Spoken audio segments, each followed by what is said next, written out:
Nous sommes à cette activité qui est le barbecue qui a été organisé dans l'optique de réellement réunir tous ceux qui ont adopté l'idéologie de notre leader.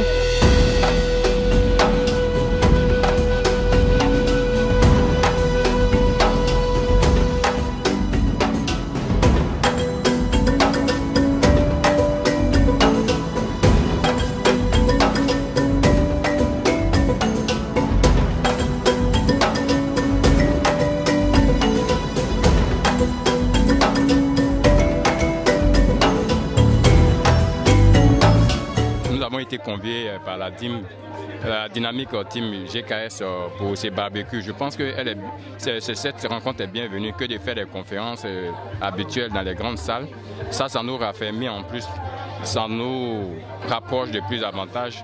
Et je pense que c'est une bonne initiative. Vraiment, mes impressions pour cette deuxième édition du barbecue en Côte d'Ivoire a été un franc succès. Aujourd'hui, ont été réunis beaucoup de jeunes, beaucoup de mamans, beaucoup de papas, tous pour fêter autour d'un repas le nom de Kekbafori Soro. Alors c'est vrai qu'il y a des meetings qui se font, il y a des rencontres qui se font, mais il faut au moins qu'il y ait une telle rencontre pour essayer de déstresser et partager un repas. Parce que, comme on le dit, autour d'un repas, il y a de bonnes décisions qui se prennent. Et je pense que tous ceux qui sont venus, chacun a réellement aimé et ils ont apprécié cette initiative. Et nous pensons qu'à l'avenir, il y aura encore d'autres initiatives qui seront menées afin de réellement permettre à chacun et aux uns aux autres de se connaître. Ça, c'est d'abord l'objectif. Parce qu'on ne peut pas être ensemble, soutenir un même leader et ne pas se connaître et se marcher dessus. Alors pour nous, que tu sois du RACI, que tu sois du MVCI, que tu sois de l'ANC, et quel que soit ton mouvement de soutien, nous ayons un seul objectif qui est la victoire et le soutien du leader générationnel Guillaume Kekbafori Soro. Je suis très content, très ravi. Je suis en train de manger et là je suis avec mes camarades et tout de partout d'ici. Donc je tiens à lancer un appel à tous les soroïstes de se mettre ensemble. Ensemble nous pouvons grandir, ensemble nous pouvons aller plus loin et que la jeunesse soit au haut niveau des affaires. Je tenais à remercier les initiateurs de ce barbecue qui a sa deuxième édition cette fois-ci.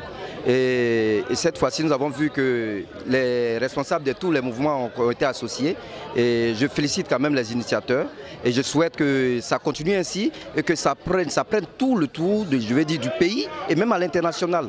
Et nous souhaitons le meilleur pour toute la Côte d'Ivoire et que la paix revienne véritablement et que les Ivoiriens se retrouvent. Le sentiment qui m'anime ce matin en étant en cette résidence ici, c'est un sentiment de joie.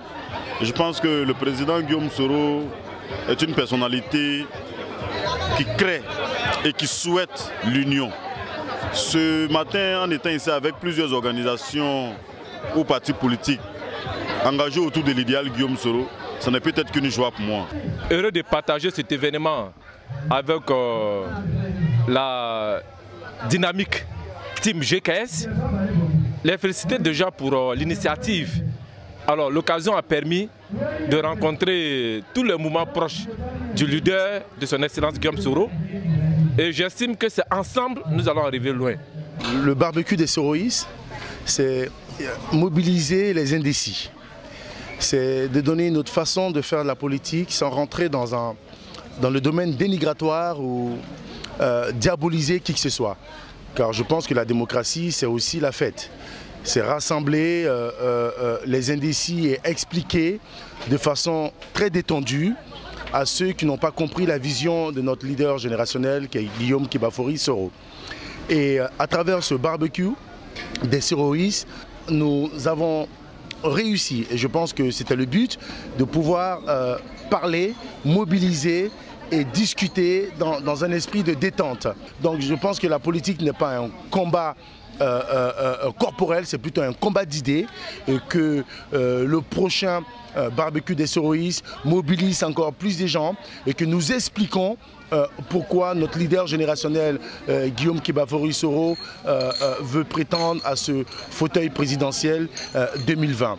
Donc nous allons continuer à mobiliser de façon pédagogue, de façon diplomate, de façon raisonnable, avec un comportement courtois, discipliné, respectueux et expliquer à la population qui nous sommes et que nous sommes derrière un leader qui a une autre vision pour la Côte d'Ivoire, qui a une autre façon de pouvoir développer ce pays, et une autre façon aussi de faire la démocratie, de donner la parole à l'opposition. Car nous avons vu que pendant 10 ans, il y a eu une opposition qui n'a pas pu s'exprimer, une opposition qui n'a pas dit ce qu'elle voulait dire.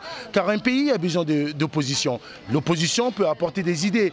Et je pense qu'à partir de 2020, il y aura une autre forme de démocratie et que nous espérons que le président actuel de la Côte d'Ivoire, le président Alassane Ouattara, sera le père de la transition.